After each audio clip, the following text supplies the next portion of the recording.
Focusing on human, ideological differences leads to animosity and war, while focusing on commonalities leads to knowledge and wisdom.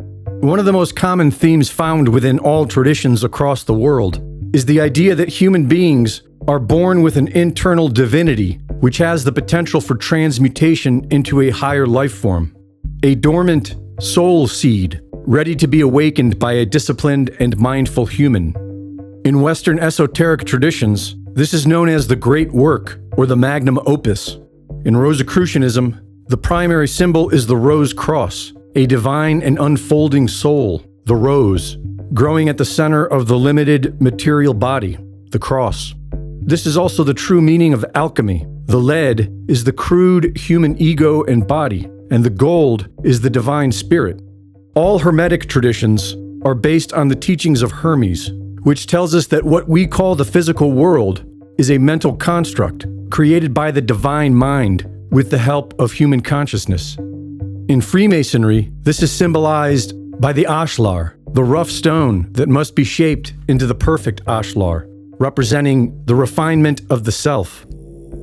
Eastern philosophies are markedly older, and instead of the rose symbolism of the West, the East uses the lotus.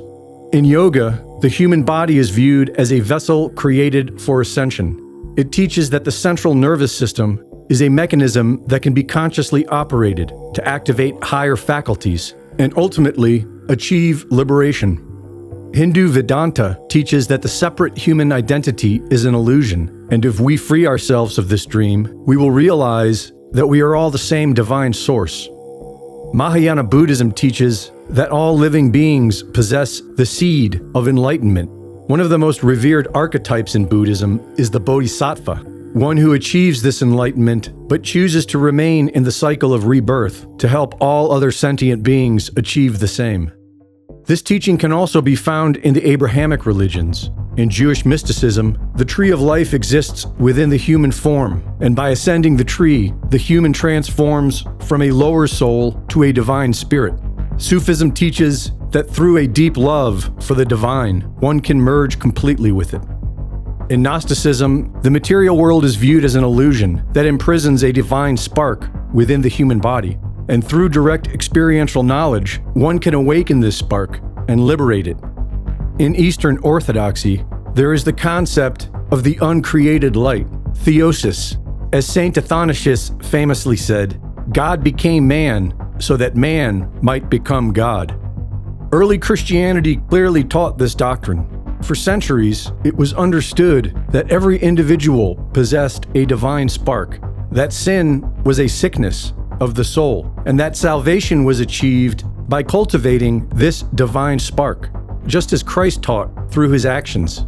However, around 400 AD, St. Augustine replaced this view with his own doctrine of original sin, which asserted that humans are naturally broken and cannot heal themselves, and therefore require the external authority of the church system to be saved.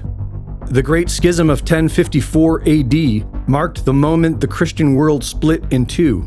Orthodoxy maintained that the goal of Christian life is to merge with the divine, and the Western Church became heavily authoritative, focusing on the suffering of Christ rather than his teachings of transmutation and theosis. After the schism, those in the West who attempted to revive the original teachings were tried for heresy. This is a complete historical inversion. As the Orthodox perspective suggests, the Great Schism was an act of heresy by the Catholic Church itself. For heresy is defined as a deviation from original teachings, and the original teachings did not include original sin or salvation through a hierarchic system of man. And with the Protestant Reformation of 1517 AD came the doctrine that human nature is totally depraved, and that salvation comes only through faith, not through action. If these changes in church doctrine were not meant to make mankind more fallen and submissive, then what on earth were they meant for? The most effective way of dumbing down the population has been convincing them that they are a depraved animal and must submit to the authority of man.